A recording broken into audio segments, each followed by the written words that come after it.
there is a Ustad of Sahih al-Bukhari. He is known as Shaykh al-Hadith. This is the term in the subcontinent, in the Madaris, in the Darul Ulum. So whoever teaches Sahih al-Bukhari, especially the first part, volume 1, he is known as Shaykh al-Hadith. And whoever teaches Sunan al-Tirmidhi, the second most important books out of these 6 books, then he is known as, he is given the title of Sadrul Mudarrisin. So this title, these 2 titles were not combined upon anyone from Shaykhul Islam Maulana Hussain Ahmad Damni Rahimahullah's time till Hazrat Mufti Sayyid Ahmad Palanpuri Damat Barakatuh. Whole time it was separated. One was Shaykhul Hadith, someone else was Sadrul Mudarrisin. It was again combined on one person, these 2 titles, and it was given to Hazrat Damat Barakatuh. This is a great honor for us that we have a person of this caliber, this type of person of knowledge. Personally, myself, I have been with many scholars from the subcontinent, and I really think that in case of ilm and knowledge, Mufti Sayyid Ahmad Palanpuri Damat Barakatuh, may Allah Rabbul Alamin give barakat in his lifespan, that he really has elevated his status in ilm and tahqiq and research. So we are granted this opportunity again, once more. We should make shukr of Allah Rabbul Alamin on this. And we will start off inshallah. His talk will be in Urdu. Maulana Javed is translating it in the back. So whoever does not understand Urdu can listen to the translation in the back.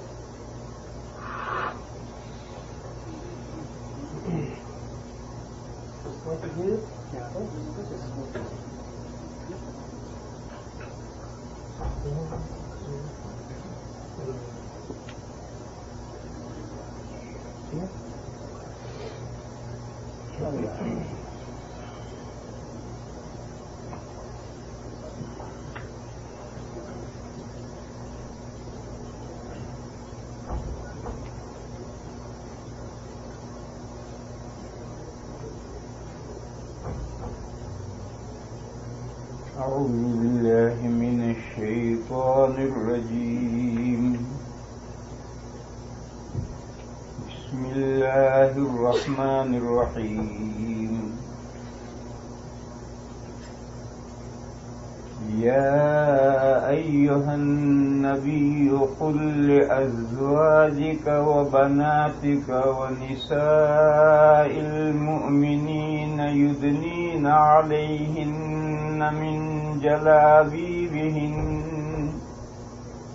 ذلك أدنى أن يعرفن فلا يؤذين وكان الله غفورا رحيما. صدق اللہ. بزرگوں اور بھائیوں، راتیں بہت چھوٹی ہو گئی ہیں. کچھ بات کرنے کا کچھ موڈ ہی نہیں بنتا اور 12 بج جاتے ہیں.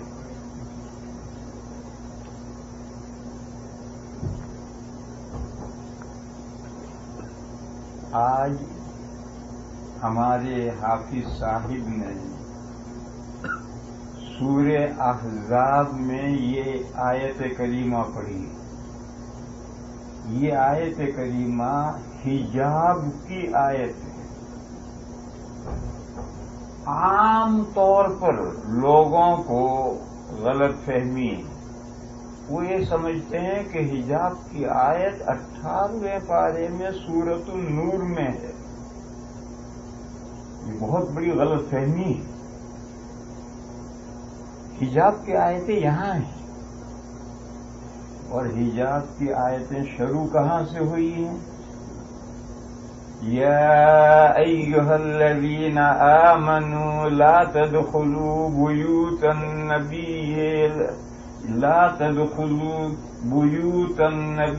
الا ان یؤذن لکم الی طعام غیر ناظرین اناہ. جہاں سے رکوع شروع ہوا ہے وہاں سے حجاب کی آیتیں شروع ہوئی. اور یہ جو آیت میں نے پڑھی ہے اس کے بعد جو اگلا رکوع شروع ہوا اس اگلے رکوع کی پہلی آیت ہے، اس پر حجاب کی آیتیں پوری ہوتی ہیں۔ اب ظاہر ہے کہ ایک رکوع سے زیادہ آیتیں ہیں حجاب کی، وہ ساری آیتیں اس تھوڑے سے وقت میں 15-20 منٹ میں سمجھانا بہت مشکل ہے۔ اس لیے بس سرسری سی ایک بات جو کچھ آیات میں ہے وہ سرسری سی بات عرض کروں گا، کوئی ساری ڈیٹیل پیش کرنے کا موقع نہیں۔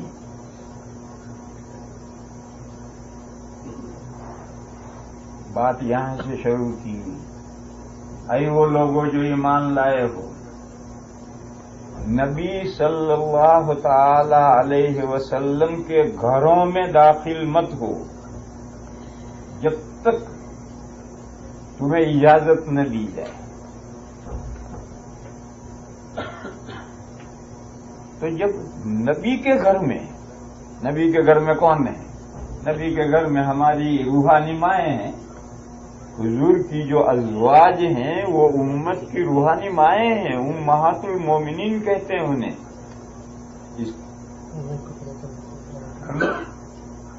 نیچے کر لو، اوپر کر لو، کیا فرق پڑتا ہے؟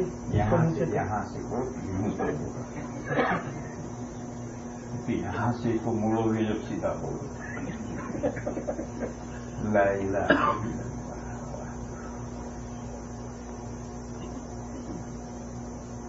کچھ لوگ یہ کہ ایسا غلط فہمی ہے ان کو کہ پیرانی کا پردہ نہیں، پیر صاحب کی بیوی تو روحانی ماں ہے، اس کا کیا پردہ؟ کچھ لوگ یہ سمجھتے ہیں کہ استانی کا پردہ نہیں، یعنی جس عورت سے جس بچے نے پڑھا ہے، یہ بچہ بڑا ہو گیا، بالغ ہو گیا، اب وہ جو جس عورت سے اس نے پڑھا اس کی استانی ہے، اس سے کیا پردہ؟ کچھ لوگ یہ کہتے ہیں کہ استاد کی اہلیہ سے پردہ نہیں ہے، استاد روحانی باپ ہے تو اس کے اہلیہ روحانی ماں ہے، اس سے کیا پردہ؟ ایسا لوگوں میں غلط فہمی ہے۔ دیکھو ان آیتوں میں غور کرو، قرآن کیا کہہ رہا ہے کہ اے وہ لوگوں جو ایمان لائے، نبی کے گھروں میں داخل مت ہو یہاں تک کہ تمہیں اجازت دی جائے، اس سے پہلے گھروں میں داخل مت ہو۔ یا ایھا الذین آمنوا لا تدخلوا بیوت النبی الا ان یؤذن لکم، اور کہ کس موقع پر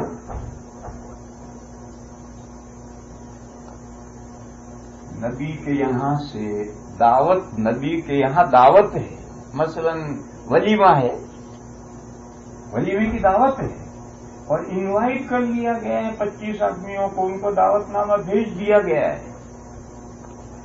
اب دعوت کھانے کا وقت 11 سے 12 کے بیچ میں ہے، وہ 8 بجے آ گئے، حضور کے یہاں بیٹھیں گے، کچھ دینی مسئلے سنیں گے، کچھ باتیں پوچھیں گے، علم حاصل کریں گے۔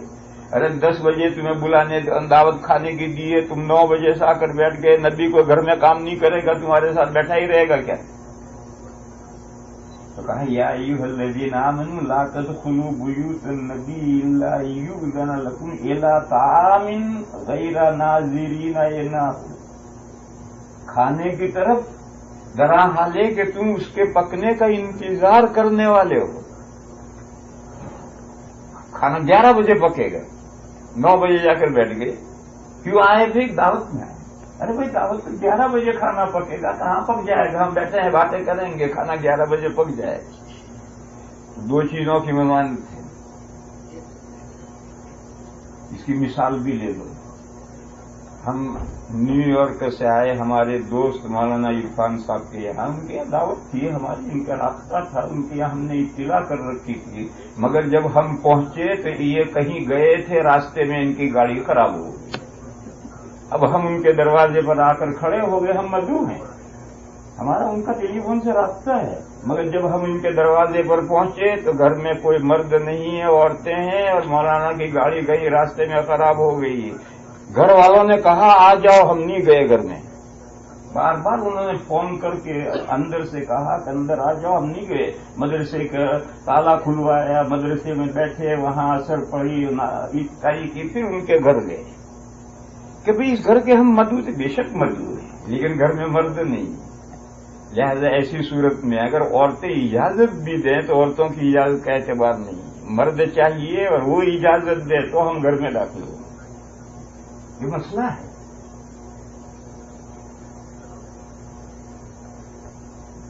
پھر اسی آیتوں میں آگے چل کر کے ایک مسئلہ آیا ہے کہ صحابہ حضور کے گھر میں سے کوئی چیز مانگیں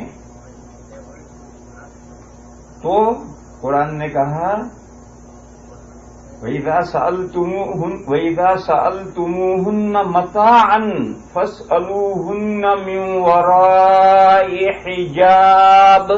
معلوم ہوا حجاب کی آیتیں یہ ہیں. سورہ نور میں کہیں حجاب لفظ نہیں آیا ہے, اور یہ آیتیں یہاں سے حجاب کی شروع ہو رہی ہیں. کہا اگر حضور کے گھر والوں سے کوئی چیز تمہیں مانگنی ہے تو اوٹ میں کھڑے رہو, اور اوٹ میں کھڑے رہ کر, آڑ میں کھڑے رہ کر, کسی پردے کے پیچھے کھڑے رہ کر مانگو کہ نبی پاک صلی اللہ تعالی علیہ وسلم نے یہ چیز منگوائی ہے, پلیٹ منگوائی ہے, تو وہ گھر میں سے پردے کے پیچھے سے ہاتھ بڑھا کر کے ازواج مطہرات دے دیں گے, لے کر چلے آؤ. تو جو تمام امت کی مائیں ہیں ان کے احکام یہ ہیں. بس میرے بھائیوں, استانی ہے, پیرانی ہے, استاد کی بیوی ہے, ان کا تو کوئی مقام و مرتبہ ہی نہیں ہے امہات المومنین کے سامنے. امہات المومنین تو مائیں ہیں. یہاں رک کر کے یہ مسئلہ سمجھنا چاہے کہ ماؤں سے تو پردہ نہیں ہے, پھر حضور کی بیویوں سے کیوں پردہ جب وہ امت کی مائیں ہیں, اور قرآن میں صراحت ہے کہ وہ امت کی مائیں ہیں, تو ماؤں سے تو پردہ نہیں, پھر حضور کی بیویوں سے پردہ کیوں ہے؟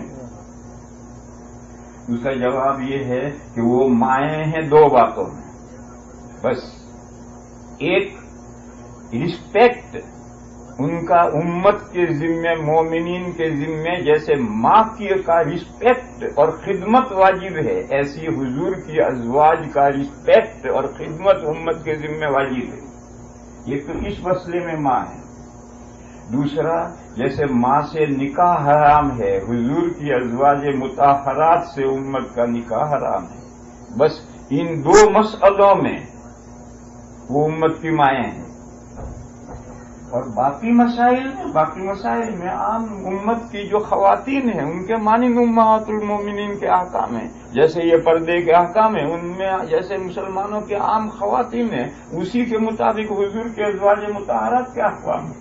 اور ان دو مسئلوں میں احکام الگ ہیں, وہ امت کی مائیں.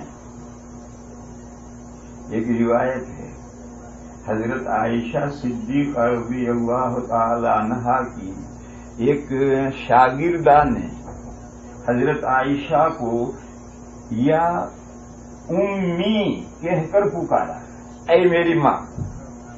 تو حضرت عائشہ نے ٹوکا, میں تیری ماں نہیں ہوں, میں تو امت کے مردوں کی ماں ہوں.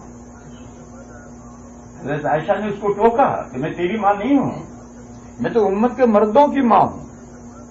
کیونکہ وہ شاگردہ عورت ہے, اس کے ساتھ نکاح کا مسئلہ ہی نہیں, تو فرمایا میں تیری ماں نہیں ہوں, میں تو امت کے مردوں کی ماں ہوں. بہرحال ان آیات سے یہ بات سمجھنی چاہیے کہ حجاب کے احکام عام ہیں, کوئی کسی کا استثناء نہیں. ہاں, ایک استثناء قرآن کریم نے بوڑھی عورتوں کا کیا ہے, والقواعد من النساء. وہ ایک الگ ایک عورت ہے, بوڑھی ہے, اتنی بوڑھی کہ اب لا یرجون نکاحن, وہ میاں بیوی کا معاملہ سے گزر گئی, عائشہ ہو گئی, اور نکاح کی اس میں کوئی چاہت نہیں رہی, یعنی بہت بوڑھی عورت ہو گئی ہے. تو اس کے لیے قرآن کریم نے تخفیف کی ہے کہ اگر وہ چہرہ کھول کر کے گھر سے نکلے تو نہ پرولہ. لیکن وہاں بھی یہ کہا کہ اگر وہ بھی پردہ کرے تو سبحان اللہ, لیکن اگر وہ چہرہ کھول کر نکلے تو کوئی حرج نہیں. تو ایک تو یہ استثناء تو ہے، اس کے علاوہ کوئی استثناء نہیں ہے، تمام عورتوں کے احکام ایک ہیں۔ قرآن کریم کیا کہہ رہا ہے؟ حجاب کی آیتیں جو ایک رکوع کی آیتیں ہیں، اس رکوع کی ان حجاب کی آخری آیت کیا ہے؟ اے پیغمبر آپ کہیے اپنی بیویوں سے، اپنی بیٹیوں سے اور مسلمانوں کی عورتوں سے کوئی بچا نہیں۔ یا ایھا النبی قل لازواجک وبناتک ونساء المؤمنین، کیا کہیے؟ یہ کہیے کہ اگر ان کو گھر سے باہر نکلنا پڑے، ضرورت کے وقت میں عورتیں گھر سے باہر نکل سکتی ہیں، مٹر گشتی کے لیے نکلنے کی اجازت نہیں، تو چلو گھوم پھر کر کے آئیں، نہیں، ضرورت کے لیے باہر نکلیں گی۔ تو اگر وہ ضرورت کے لیے باہر نکلیں تو انہوں نے جو گھر میں دوپٹہ اوڑھ رکھا، عام طور دوپٹہ یہاں تک ہوتا ہے، یہاں تک دوپٹہ ہوتا ہے، تو یہ پلہ کھینچ کر کے نیچے لائے، چہرہ چھپا لیں، پھر نکلے۔ یدنین علیہن من جلابیبہن، قریب کر لیں اپنے اوپر اپنے اوڑھنوں کو۔ اوڑھنا اس زمانے میں جیسے آج کل برقعے، اس سے برقعے نہیں تھے جب یہ آیتیں نازل ہوئی، بڑا اوڑھنا، ایک تو چھوٹی اوڑھنی ہے کہ یوں ڈالو تو بھی گر جائے، نہیں، بڑے بڑے اوڑھنے اوڑھتی تھی عورتیں پہلے، تو وہ اوڑھنا یہاں سکتے اوڑھتی ہیں گھروں کے اندر پیچھے، تو گھر سے اب نکلنا ہے تو اس پلے کو کھینچ کر کے نیچے لائیں، چہرہ سارا چھپا کر اب گھر سے نکلیں۔ یدنین علیہن من جلابیبہن، میرے بھائیو اسی کا نام حجاب ہے، اسی کا نام اردو میں پردہ ہے۔ کچھ بھائیوں کو یہ غلط فہمی ہے کہ چہرے کا پردہ نہیں، تو پھر چہرے کا پردہ نہیں تو کیا پاؤں کا پردہ ہے؟ اور کیا پھر ہاتھوں کا پردہ ہے؟ ہاتھوں میں کیا بیوٹی ہے؟ پیروں میں کیا بیوٹی ہے؟ بیوٹی تو ساری چہرے میں ہے، تو اگر چہرے کا پردہ نہیں ہے تو پھر تو کائے کا پردہ ہے؟ دیکھو، انسان کو اللہ تعالی نے سوچنے سمجھنے کے 5 سورسز دیے ہیں، وہ سارے سورسز فیس میں اکٹھا کر دیے۔ آنکھیں دیکھتی ہیں، کان سنتے ہیں، ناک سونگتی ہے، زبان چکھتی ہے، اور جسم ٹٹولتا ہے۔ جسم پر ہوا لگی فوراً پتہ چل گیا کہ ٹھنڈی ہوا چلی، گرم ہوا چلی۔ یہ 5 سورسز ہیں علم حاصل کرنے کے، نالج کے۔ نالج یہ سورسز ہیں، نالج دماغ علم حاصل کرتا ہے، اس کے یہ 5 کیمرے ہیں۔ دیکھنے کی چیزیں آنکھوں سے وہ علم حاصل کرتا ہے دماغ، کانوں سے سننے کی چیزوں کا، سونگھنے کی آنکھ سے، چکھنے کی زبان سے، ٹٹولنے کی، ساری جسم میں طاقت رکھتی ہے۔ تو سارے جسم میں تو صرف ٹٹولنے کی طاقت رکھتی ہے۔ پیر کے نیچے کنکر آیا تو ہم دیکھتے ہیں کون کیا ہے، معلوم ہے کہ پیر کے نیچے بھی ٹٹولنے کی طاقت ہے، مگر سننے کی طاقت، دیکھنے کی طاقت، سونگھنے کی طاقت، چکھنے کی طاقت صرف فیس میں ہے۔ اور فیس میں ان 4 طاقتوں کے علاوہ ٹٹولنے کی بھی طاقت ہے، اور اتنی طاقت ہے کہ اس کو تو میں ہاتھ لگاؤں تو مجھے پتا چلے گا کہ یہ گرم ہے یا ٹھنڈا ہے۔ اور فیس پر تو کوئی بھی چیز لگے گی تو فیس خود بخود اس کو فیلنگ کر لے گا کہ یہ چیز ایسی ہے ایسی۔ تو میں عرض کر رہا تھا کہ جو حواس خمسہ ہیں، 5 حاسے ہیں جن کے ذریعے سے انسان علم حاصل کرتا ہے، یہ سارے کے سارے چہرے میں اکٹھا ہیں۔ تو چہرے سے بہتر افضل کوئی جز انسان کا ہے ہی نہیں، اسی لیے چہرے پر مارنے سے منع کیا گیا ہے، چہرے پر مت مارو، بلکہ جانور کو بھی چہرے پر مارنے سے منع کیا گیا ہے۔ کیوں؟ جانور کی جو 5 سورسز ہیں، جانور کی بھی 5 سورسز اس کے فیس میں ہیں، اور تم نے تھپڑ مارا اور آنکھ پھوٹ گئی تو، تھپڑ مارا اور کان کا پردہ پھٹ گیا تو، تھپڑ مارا اور ناک ڈینگ پڑی تو، لہذا چہرے پر مت مارو، مارنا ہو تو کہیں جسم میں اور حصے پر مارو، چہرے پر مارنے کی شرعی اجازت نہیں۔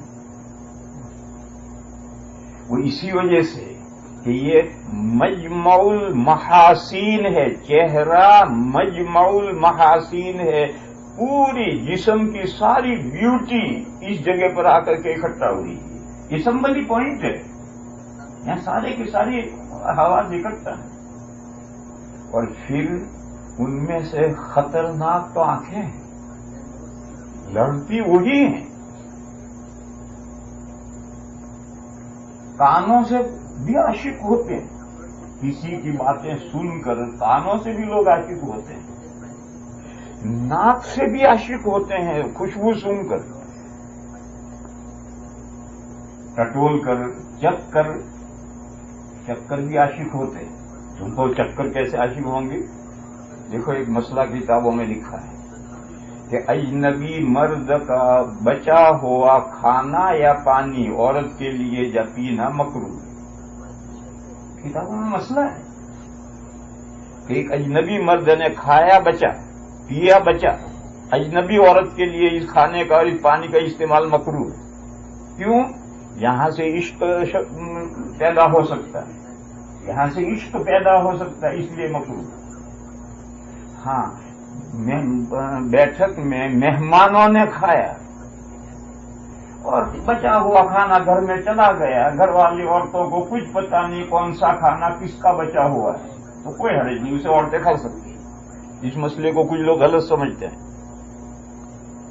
اتنا تو معلوم ہے کہ یہ باہر دسترخوان پر سے بچا ہوا کھانا آیا ہے، مردوں کے کھانے کے بعد بچا ہوا ہے۔ آپ لوگ سوچتے ہوں گے یہاں تو ہم بچا ہوا گھر میں بھیجتے نہیں ہیں، ڈسٹ بین میں ڈالتے ہیں۔ یہاں تو لوگ بچا ہوا گھر میں بھیجتے نہیں، ڈسٹ بین میں ڈالتے ہیں۔ میرے بھائیوں، یہ غلط طریقہ ہے آپ لوگوں کا، جو بچا ہوا کھانا ڈسٹ بین میں ڈالتے ہو۔ شریعت میں تو یہاں تک حکم ہے کہ کھانے کے بعد پلیٹ چاٹو اور انگلیاں بھی چاٹ لو تاکہ کھانے کا کوئی جز ضائع نہ ہو، اور تم آدھی پلیٹ اٹھا کر ڈسٹ بن میں ڈالتے ہو۔ یہ کون سا شریعت کا حکم ہے؟ یہ تو تمہارا جیب گرم ہے اس لیے چونچلے ہیں۔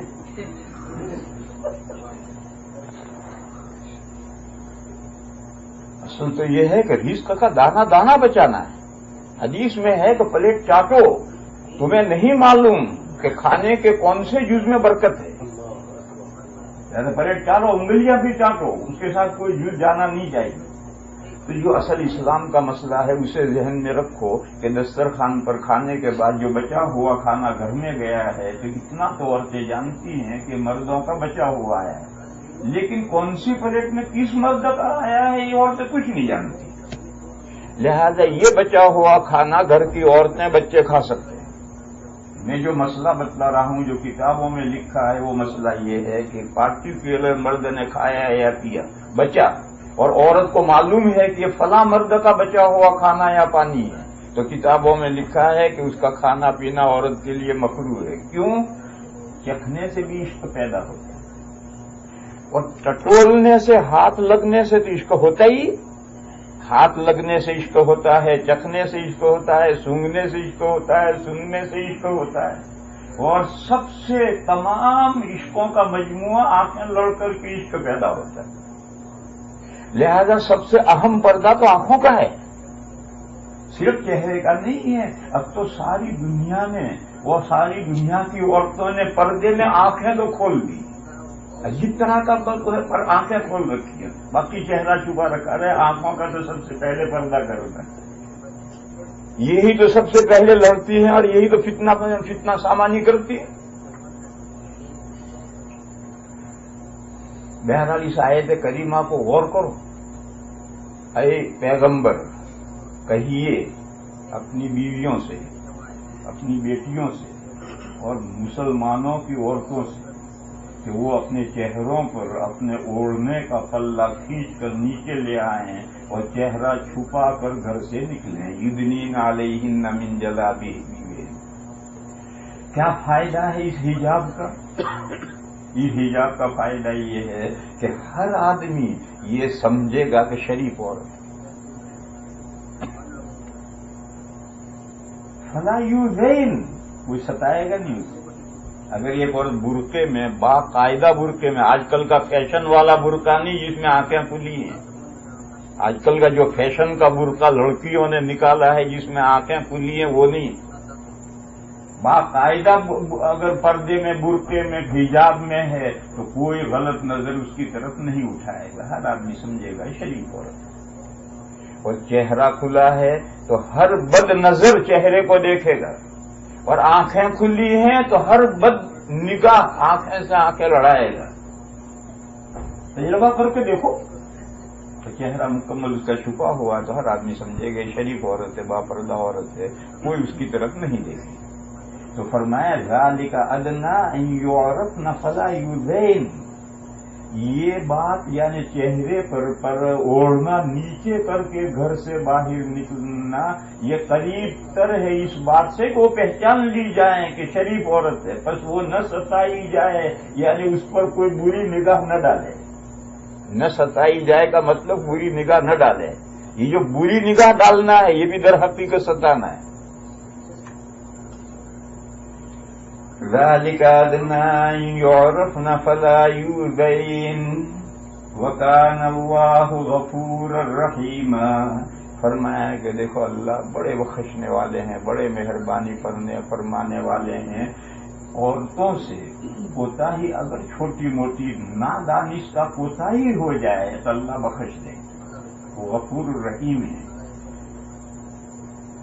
یہ آیت کریمہ یہ در حقیقت حجاب کی آیت کریمہ ہے، اور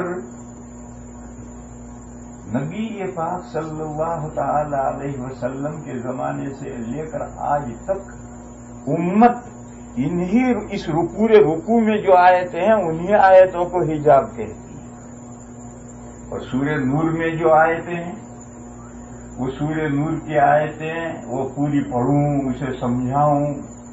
یہاں 12 بجا رہا ہے، گھڑی بجا رہی ہے۔ سورہ نور کی آیتوں کا خلاصہ یہ ہے، سنو اسے اچھی طرح سے، سورہ نور کی آیتوں کا خلاصہ یہ ہے کہ عورت مرد کو اپنے خاندان کی عورتوں کے درمیان اور خاندان کی عورت کو خاندان کے مردوں کے درمیان جو محرم ہیں یا محرم جیسے ہیں ان کے درمیان میں کس طرح رہنا چاہیے، یہ مسئلہ ہے، وہ یہاں سے شروع ہوتا ہے۔ قُل لِّلْمُؤْمِنِينَ يَغُضُّوا مِنْ أَبْصَارِهِمْ وَيَحْفَظُوا فُرُوجَهُمْ، مومنین سے کہیے کہ وہ اپنی نگاہیں نیچی رکھیں، یغضوا من ابصارہم، اور اپنی شرمگاہوں کی حفاظت کریں۔ یہ جو نگاہوں کا نیچے رکھنا ہے یہ اس مقصد سے ہے کہ زنا تک نوبت نہ پہنچے، آدمی کی شرمگاہ محفوظ رہے گناہ سے، اس مقصد سے نگاہیں نیچے رکھنے کا حکم دیا۔ ذالک ازکیٰ لہم، یہ تو مردوں کو حکم دیا۔ کون سی عورتیں وہ ابھی نہیں، وہ آگے آئے گا۔ پھر دوسری آیت شروع ہوتی ہے وَقُل لِّلْمُؤْمِنَاتِ يَغْضُضْنَ مِنْ أَبْصَارِهِنَّ وَيَحْفَظْنَ فُرُوجَهُنَّ، اور آپ مسلمان عورتوں سے کہیے کہ اپنی نگاہیں نیچی رکھیں اور اپنی شرمگاہوں کی حفاظت کریں۔ معلوم ہوا مردوں کی طرف سے بھی گناہ کا سبب آنکھیں بنتی اور عورتوں کی طرف سے بھی گناہ کا سبب آنکھیں بنتی، لہذا مردوں کو بھی نگاہیں نیچی رکھنی ہے، عورتوں کو بھی نگاہیں نیچے رکھنی ہے۔ وَقُل لِّلْمُؤْمِنَاتِ يَغْضُضْنَ مِنْ أَبْصَارِهِنَّ وَيَحْفَظْنَ فُرُوجَهُنَّ، یہ تو نگاہ کے بارے میں کہا، نظر کے بارے میں کہا، پھر حکم دیا وَلَا يُبْدِينَ زِينَتَهُنَّ إِلَّا مَا ظَهَرَ مِنْهَا، اور ظاہر نہ کریں عورتیں اپنا زیور مگر وہ زیور جو عام طور پر کھلا رہتا ہی ہے، عورتیں زیور کہاں کہاں پہنتی ہیں؟ بازو پر کڑا پہنتی ہیں، ہاتھ میں رینگ پہنتی ہیں، بعض عورتیں ناک میں کانٹا پہنتی ہیں، لو میں بالی پہنتی ہیں، اور گلے میں ہار پہنتی ہیں، ہاتھ میں انگوٹھی پہنتی ہیں، پیر میں انگوٹھی پہنتی ہیں، اور سینے پر ہار پہنتی ہیں۔ تو کہا جو زیور زینت، جو زیور عام طور پر کھلا رہتا ہی ہے، گھر میں ہر وقت اسے چھپائے رکھنا حرج ہے، بس وہ کھلا رہ سکتا ہے، باقی زیور کھلا نہ رکھیں۔ وَلَا يُبْدِينَ زِينَتَهُنَّ، جب زیور کھلا نہیں رہیں گے تو جس عضو پر کھلا رکھ سکتے ہیں، جو زیور ہر وقت کھلا رہتا ہی ہے وہ زیور کھول سکتے ہیں، تو زیور جس عضو میں پہن رکھا وہ عضو بھی کھل سکتا ہے۔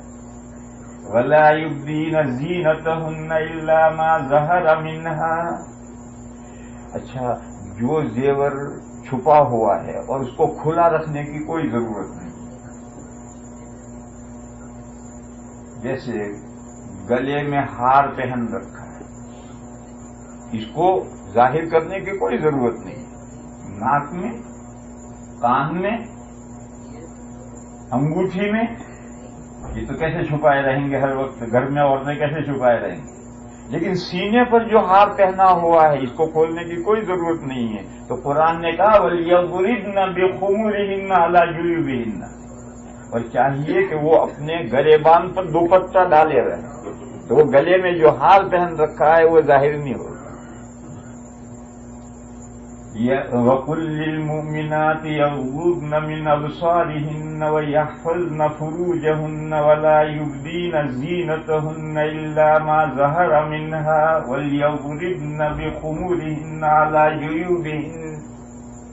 اب پھر مسئلہ سر نو لیتے ہیں کہ جو زینت ہر وقت ظاہر رہتی ہے، ہر وقت اس کو چھپائے رکھنا دشوار ہے، تو وہ اس کو ظاہر کر سکتی، کس کے سامنے؟ کہا 12 آدمیوں کے سامنے۔ اب یہ 12 کی لسٹ قرآن دے رہا پوری، اور وہ 12 کی لسٹ ایسی ہے کہ وہ یا تو محرم ہیں، یا محرم سے بھی ایک ہاتھ آگے ہیں، یا محرم جیسے ہیں، ان 12 کی لسٹ ہے۔ وَلَا يُبْدِينَ زِينَتَهُنَّ إِلَّا لِبُعُولَتِهِنَّ، یہ جو کہا کہ جو ہر وقت زینت، ہر وقت زینت ظاہری رہتی ہے، اس کو ہر وقت چھپائے رکھنا مشکل ہے، اس کو عورتیں ظاہر کر سکتی ہیں اپنے شوہروں کے سامنے۔ وَلَا يُبْدِينَ زِينَتَهُنَّ إِلَّا لِبُعُولَتِهِنَّ أَوْ آبَائِهِنَّ، عورتوں کے اپنے باپ، او آباء بعولتهن، خسر، اپنے شوہروں کے ابا یعنی خسر، او آباء بعولتهن او ابنائهن، یا عورت کے اپنے بیٹے، او ابناء بعولتهن، یا عورت کے شوہر کا بیٹا، عورت کے شوہر کا دوسری بیوی سے بیٹا ہے، بڑا ہے، تو عورتیں اپنے شوہر کے بیٹے کے سامنے، او ابناء بعولتهن او اخوانهن، بھائیوں کے سامنے، او ابناء اخوانهن، بھتیجوں کے سامنے، او ابناء اخواتهن، بھانجوں کے سامنے۔ کیا ہے؟ کوئی پڑھے گا؟ او ابناء اخوانتهن او نسائهن، کتنے ہوئے تھے؟ 9 ہوئے تھے۔ او نسائهن، 9، او نسائهن، مسلمان عورتوں کے سامنے۔ دیکھو ایک مسئلہ کتابوں میں لکھا ہے، میں آپ کو بتاؤں گا تو آپ کو حیرت ہوگی۔ غیر مسلم عورت اجنبی مرد کے حکم میں، جیسے اجنبی مرد سے پردہ واجب ہے، غیر مسلم عورت سے بھی پردہ واجب ہے۔ میں بتاؤں گا تو آپ کو حیرت ہوگی، کوئی عمل ہی نہیں کرتا، یہ سمجھتے ہیں کہ دنیا کی جتنی غیر مسلم عورتیں ہیں سب بھائی بہن کی طرح سے۔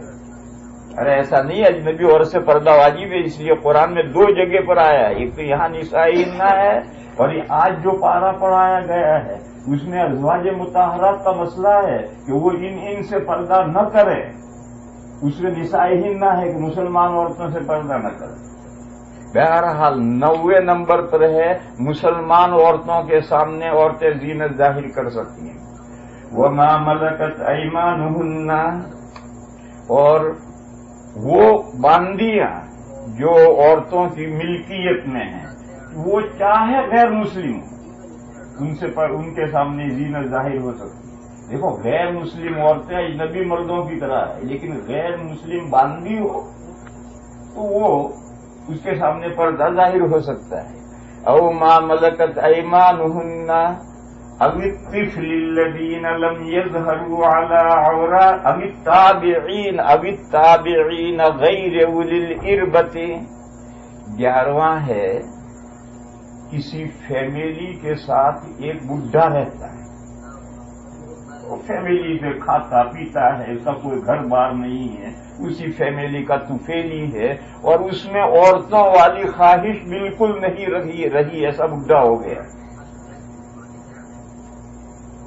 اب التابعین غیر اولی الاربۃ من الرجال 11 ہوئے.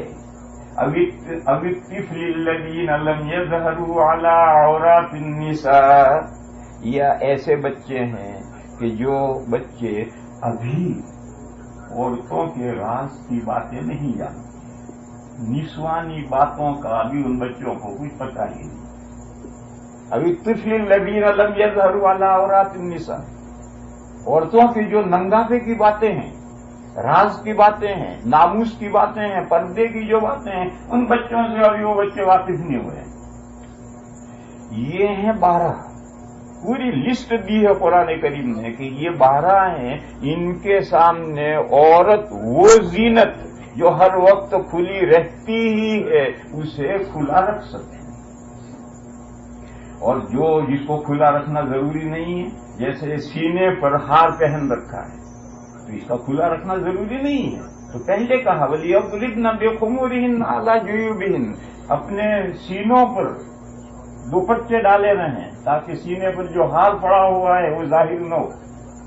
کیوں؟ اس کا ظاہر ہونا، وہ ظاہر کرنا کوئی ضروری نہیں. اسی طرح سے فرمایا وَلَا يَضْرِبْنَ بِأَرْجُلِهِنَّ لِيُعْلَمَ مَا يُخْفِينَ مِنْ زِينَتِهِنَّ. پیر کے اندر خلخال پہن رکھا ہے، پائنچا یہاں تک کہ اوپر خلخال پہن رکھا ہے، اور چلتے وقت زمین پر زور سے پیر پٹکتی ہے تاکہ وہ خلخال بجے اور دوسرے کو پتہ چل جائے کہ اندر خلخال ہے. کہا ایسا پیر پٹکے نہیں. کہاں تک احتیاط؟ کہا وَلَا يَضْرِبْنَ بِأَرْجُلِهِنَّ، اپنے پیروں کو زمین پر نہ پٹکیں عورتیں. لِيُعْلَمَ مَا يُخْفِينَ مِنْ زِينَتِهِنَّ، تاکہ مردوں کو پتہ چل جائے کہ اندر کیا زیور اندر زیور پہن رکھا ہے، یہ پتہ چل جائے، ایسا پیر زور سے نہ پڑتے. پھر فرمایا وَتُوبُوا إِلَى اللَّهِ جَمِيعًا أَيُّهَا الْمُؤْمِنُونَ لَعَلَّكُمْ تُفْلِحُونَ. اے مومنوں، مرد بھی آ گئے، عورتیں بھی آ گئی، کیونکہ اس معاملے میں کوتاہی تھوڑی بہت مردوں سے بھی ہو سکتی ہے، عورتوں سے بھی ہو سکتی ہے. تو کہا اے مومنوں، عورتوں کو خاص نہیں کیا، تمام مومنوں، عورتیں اور مرد، اللہ کی طرف توبہ کرو، شاید تم کامیاب ہو جاؤ. تھوڑے بہت گناہ ہے، معافی مانگو اللہ سے، اللہ بخش دے. یہ سورہ نور کی لمبی آیت ہے. اس آیت کریمہ میں یہ مضمون ہے کہ عورت کو شوہر کے سامنے، محارم کے سامنے اور محارم جیسوں کے سامنے کیسے رہنا چاہیے. دیکھو شوہر سے بیوی کا کوئی پردہ نہیں، لیکن اس کا یہ مطلب نہیں ہے کہ مرد ہمیشہ شوہر بیوی کے سامنے ننگا ناچتا پھرے اور بیوی شوہر کے سامنے ننگی ناچتی رہے. یہ کوئی رہنے کا، یہ کوئی سلیقے کی بات نہیں ہے. مرد کو بیوی کے سامنے بھی سلیقے سے رہنا ہے، عورت کو بھی اپنے سلیقے سے رہنا ہے. وہ حدیث شریف یاد کرو، صدیقہ رضی اللہ تعالی عنہا فرماتی ہیں کہ میں نے پوری زندگی میں حضور کے شرم کی جگہ کو اور حضور نے میری شرم کی جگہ کو نہیں دیکھا. جانتے ہو صدیقہ کون ہے؟ حضور کی معشوقہ ہیں، محبوبہ ہیں، چہیتی بیوی ہیں. وہ یہ فرما رہی ہیں کہ کبھی پوری 9 سال حضور کے پاس رہی ہیں، وہ 9 سال تک وہ کہتے ہیں پوری زندگی میں نے حضور کی شرم کی جگہ اور حضور نے میری شرم کی جگہ نہیں دی. یہ حدیث یاد کرو کہ میاں جب بیوی سے ملے تو سڑک پر جیسے گدھا گدھی ملتے ہیں اس طرح نہ ملے، بلکہ چادر اوڑھو اور چادر اوڑھ کر کے میاں بیوی سے ملے. حدیث ہے. گدھے سڑک پر گدھے گدھی ملتے ہیں ننگے ہو کر دونوں، کہا اس طرح سے بیوی سے مت ملو. میاں بیوی سے ملے تو چادر اوڑھ لیں، دونوں اپنے اوپر چادر اوڑھ لیں اور پھر میاں بیوی کو ملنا ہے تو ملیں. بہرحال یہ سب احکام ہیں. اس سے معلوم ہوا کہ بیوی کو شوہر کے سامنے کیسے رہنا ہے اور دیگر محرموں کے سامنے کیسے رہنا ہے. اور محرم جیسے چھوٹے چھوٹے بچے ہیں، یہ فیملی کے ساتھ ایک بڈھا رہتا ہے، کھاتا پیتا ہے اور کوئی غرض نہیں ہے. مسلمان عورتیں ہیں، چاہے کوئی بھی عورت ہو، وہ محرم جیسے ہیں. اور باندیاں ہیں، چاہے غیر مسلم ہو، وہ بھی مسلمان اپنے محرموں جیسے ہیں.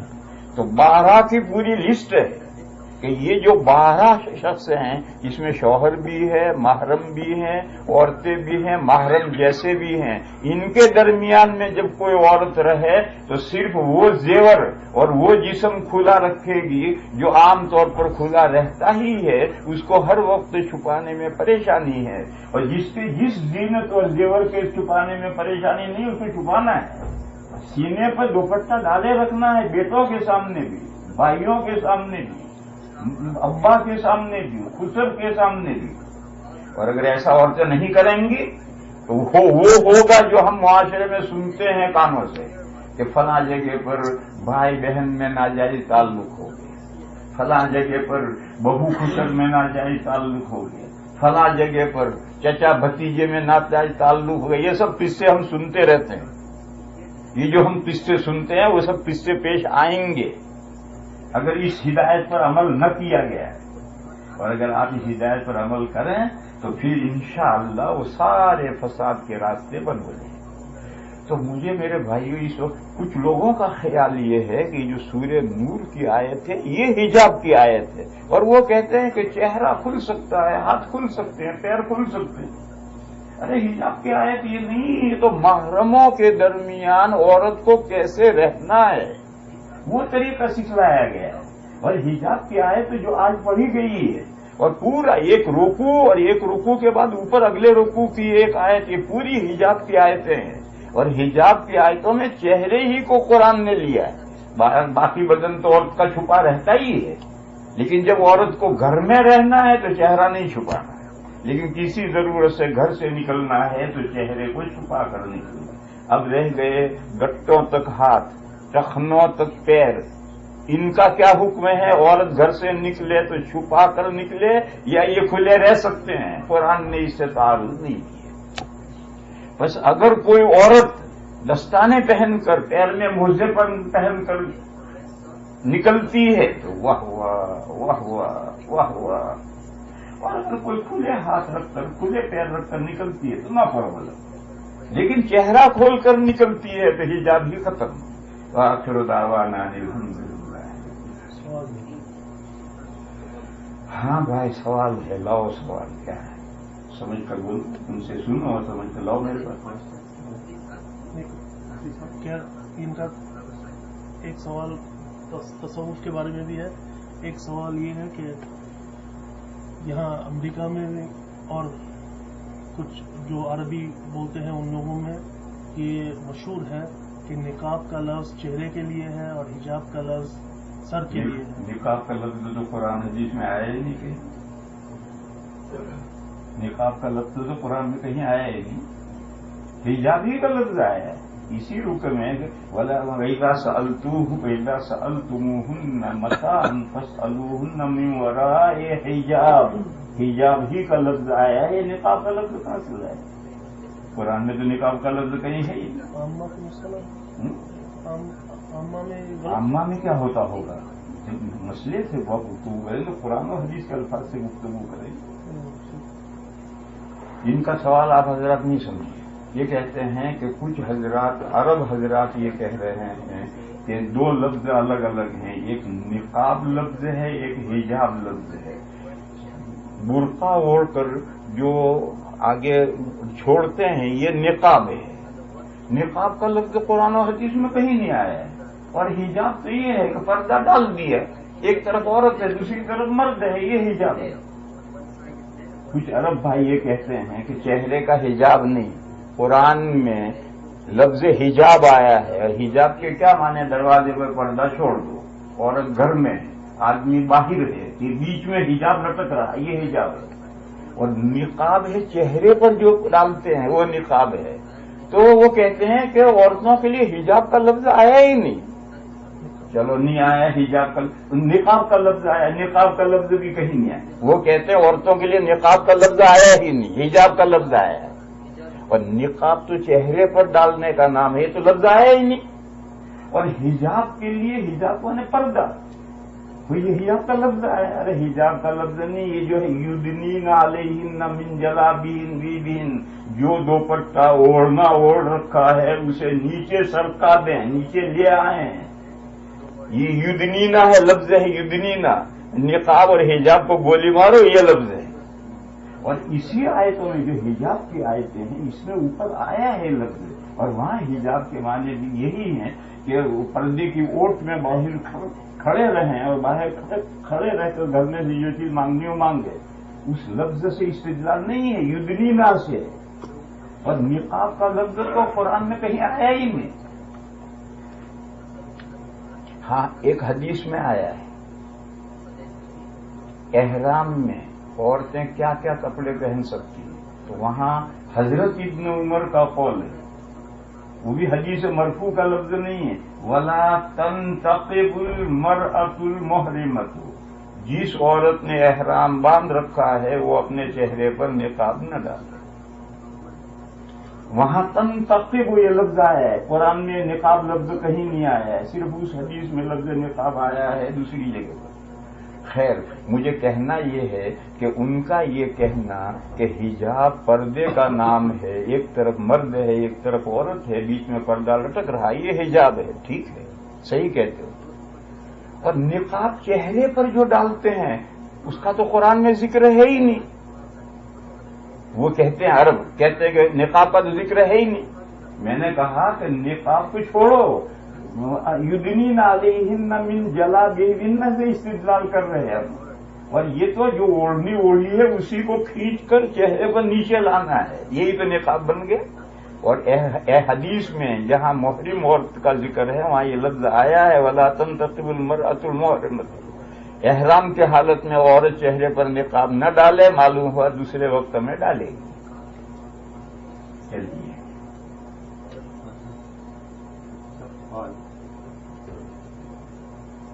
ہٹ کے سوال کیا کہہ رہے ہیں؟ یہاں پر سمجھو تھوڑا سا ہٹ کے سوال کریں۔ ہاں ہاں سر، ہٹ کر کیا ہے، کتنا ہٹو گے؟ مجھے صبح ڈالس جانا ہے، اگر وہاں تک ہٹو تو دوں گا جواب، پھر تم کیلیفورنیا چلے جاؤ تو پھر وہاں میں نہیں جاؤں گا۔ یہاں پر کچھ لوگوں کا خیال ہے کہ تصوف یہ شرک ہے، بدعت ہے اور کفر ہے، اور ذکر کرنا بدعت ہے۔ میرا بھائیو یہ کوئسچن نہیں، یہ ٹاپک ہے، اس لیے سوری اس مجلس میں 12:30 بجے آپ کا یہ ٹاپک نہیں چلایا جا سکتا۔ سوال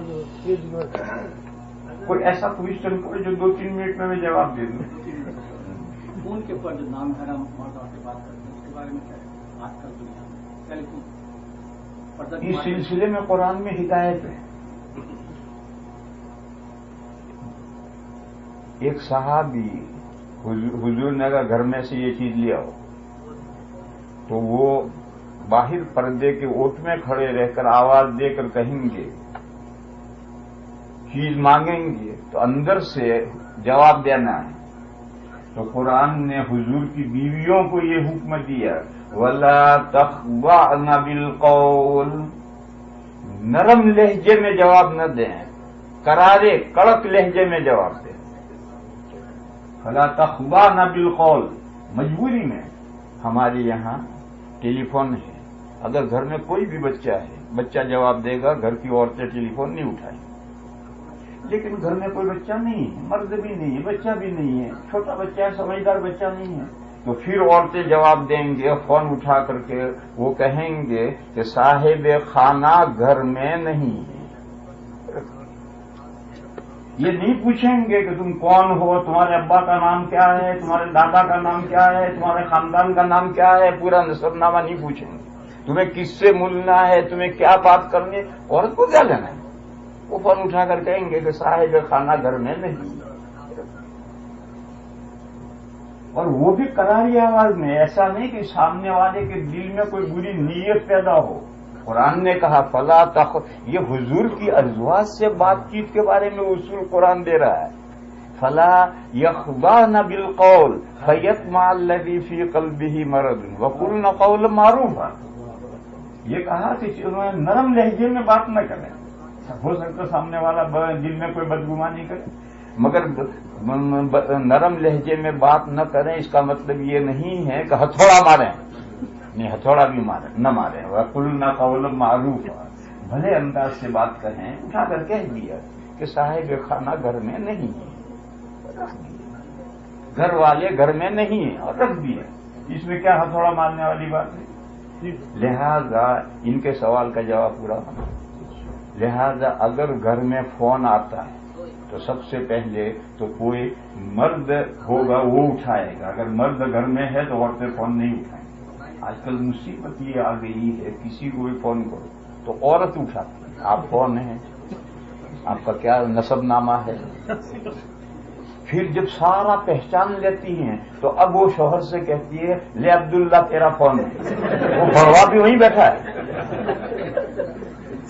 اور وہ سن رہا ہے مگر وہ نہیں اٹھا رہا، وہ عورت اٹھاتی، پھر کہتے کہ لے بڑوا تیرا فون ہے، اور وہ میں سن رہا ہوں کہ وہ دے رہا ہے اور یہ کہہ رہی ہے۔ ارے یہ بھی کوئی اسلام نہیں، اگر گھر میں مرد ہے تو مرد اٹھائے گا، عورت فون نہیں اٹھائے گا، مرد نہیں ہے بچہ ہے تو بچہ اٹھائے گا، عورت نہیں اٹھائے گی، سمجھدار بچہ، اور سمجھدار بچہ نہیں ہے تو عورت اٹھائے گی، اور اس کا یہی جواب دینا ہے کراری آواز میں، بھلے انداز سے، ہتھوڑا نہیں مارنا، اٹھا کر کہنا ہے کہ صاحب گھر والے گھر پر نہیں ہیں، صاحب خانہ گھر میں نہیں ہے، نہ کہہ کر۔ اب اگر ٹیلی فون پر ڈسپلے پر نمبر آ گئے ہیں، کچھ اور آئے گا، نمبر دیکھ کر کال بیک کرے گا، اور اگر لینڈ لائن ہے اس کو نمبر نہیں آیا تو وہ دوسری مرتبہ فون کرے گا، کیا ضروری ہے کہ وہ سارا یاد رکھا جائے؟ ان کے سوال کا جواب یہ ہے۔ آپ کہیے جی حضرت، آپ نے کہا کہ عورتیں جب گھر سے باہر نکلیں تو حجاب کر کے پردہ کر کے نکلیں تاکہ وہ توجہ کا مرکز نہ بن سکے، تو یہاں پر ماحول ہے اس میں تو اگر کوئی مسلمان عورت اگر پورا برقع پہن کر یا حجاب پہن کر نکلتی ہے تو اگر وہ عام طریقے سے نکلتی ہے تو اتنی توجہ کا مرکز نہ بنتی۔ میرا خیال یہ کہ آپ یہ غلط بیانی کر رہے ہیں، میں اگرچہ اس ملک کا نہیں ہوں مگر یہ سب بھائی گواہی دیں گے کہ آپ غلط بیانی کر رہے ہیں، کہ جو برقع اوڑھ کر نکلتی ہے وہ مرکز توجہ بن جاتی ہے، یہ غلط بیانی ہے۔ ہاں یہ تو ہے عجیب اچنبے سے دیکھتے ہیں کہ بھئی یہ کون سے مذہب والے ہیں، یہ کون سی عورت ہے، اس نوعیے سے تو دیکھتے ہوں گے، لیکن مرکز توجہ بننے کا مطلب کچھ اور ہے، ایسا نہیں دیکھتے ہیں۔ ہمیشہ ہر آدمی ایسی عورت کے اوپر بری نظر نہیں ڈالتا، مرکز توجہ بننے کا مطلب ہے بری نظر ڈالنا، بری نظر نہیں ڈالتا کوئی بھی۔ ان کا سوال یہ ہے کہ اگر ہونا بس 3 سوال ہی ایک آدمی کے ہوتے ہیں، زیادہ نہیں، یہ تو پورا وقت سوال ہی کرتے رہیں گے۔ چلو کیا کہہ رہے ہیں، تیسرا سوال ہے، آگے نہ کریں۔ میرا ایک سوال جواب نہیں ہوا، آپ کو ایک پوچھ سکتا ہوں کون سا؟ کہ جب اوڑھنا سے ڈھانک دیتی چہرے کو تو پھر راستہ کیسے نظر آئے؟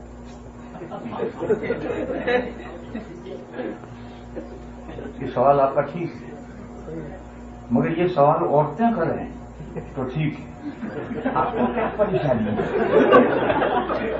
عورتیں تو سب ڈال کر یہ تکلف چلتی ہیں، لیفٹ رائٹ جاتی ہے، ان کو تو کوئی تکلف نہیں، آپ کو پریشانی، پیٹ میں درد ہو رہا ہے، وہ آپ کے پیٹ میں کیوں درد ہو رہا ہے؟ کس سے درد ہو رہا ہے تو وہ بھی سن رہی ہے، وہ سن رہی ہیں، ان کا سوال نہیں آیا، اگر وہ سن رہی ہیں تو ان کا سوال آتا کہ پھر ہم چلیں کیسے، تو ہم ان کو بتاتے، وہ بتانے کی ضرورت، وہ جانتی ہیں، وہ پہلے سے جانتی ہے کیسے چلتی ہے، لہذا آپ کو دبلا ہونے کی ضرورت نہیں ہے. چلیے آگے. دیکھو عورتیں ہمارے دیہات کی عورتیں ہوتی ہیں تو وہ یوں چلتی ہیں. یہ ہے اس کو یہ یوں پکڑتی ہیں چلتی.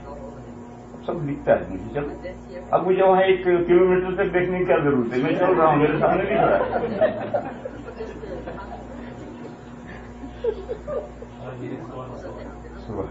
ہاں مولانا صاحب ایک کوشچن ہے، جیسے بعض ملکوں میں جو ہے نا وہ پردے پر پابندی ہے، جیسے فرانس میں انہوں نے کہا کہ بھائی عورتیں جو ہے وہ برقع کی پارٹی ویسی میں کیا ہوگا.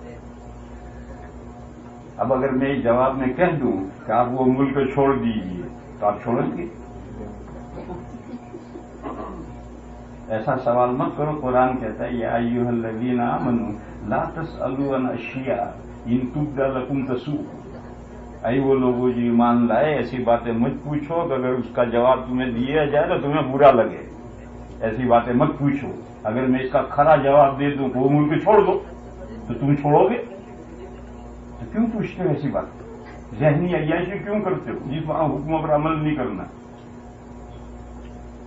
یہ ایک بات سوال ذہنی عیاشی ہوتے ہیں. یہ بھائی ذہنی عیاشی کر رہے ہیں.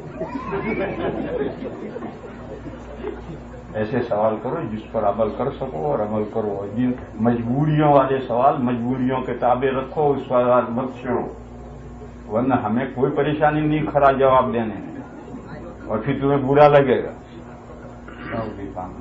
ہاں بولو پان کھاؤں پھر کرو جتنی باتیں کرو. ایک حدیث میں ہے ایک خواتین وہ ایک آنکھ بتا کے. کون سی حدیث ذرا مجھے دکھائیے حوالے.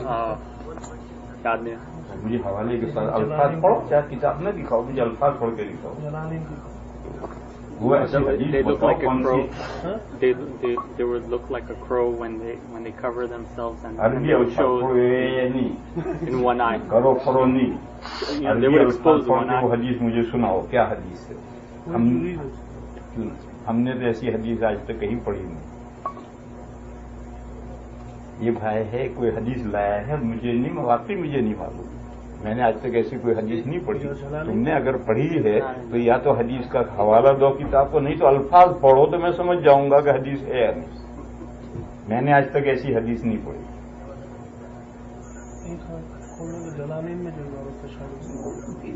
جلالین کی عبارت سے نہیں مسئلہ ہے، یہ تو حدیث کہہ رہا ہے. میں آپ سے سب گفتگو نہیں کر رہا، اس سے کر رہا. یہ حدیث میں تو حدیث پڑھو. یاد نہیں. جلالین میں شاید نہیں، یہ ابھی جلالین پڑھ چکا ہے نا تو اس لیے حدیث پڑھا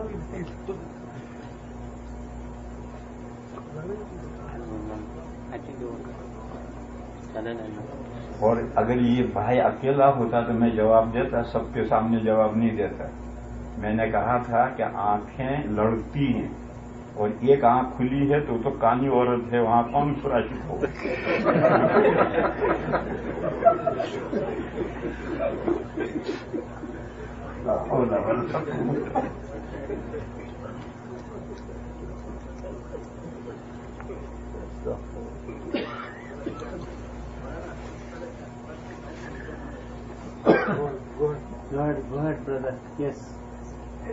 دوسرا ٹاپک ہے یہاں پہ جو کھانے کے ہوٹل ہوتے ہیں وہاں پہ حرام اکثر ہوتا ہے، فورس وغیرہ ہوتا ہے. اس سلسلے میں نیو یارک شریعہ بورڈ کا جو ڈائریکٹر ہے وہ میں لایا ہوں، اس سے پوچھو یہ سب مسئلے. مجھے نہیں معلوم، میں اس ملک کا نہیں ہوں.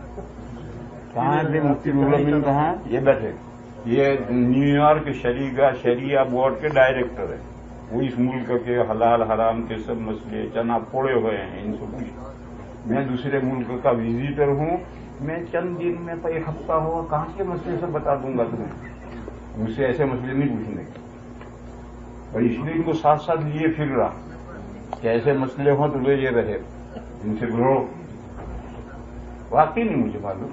میں چند دن ہو، ایک ہفتہ ہو آیا ہوا ہوں، میں سب کہاں سے طاقت کر جواب دوں گا.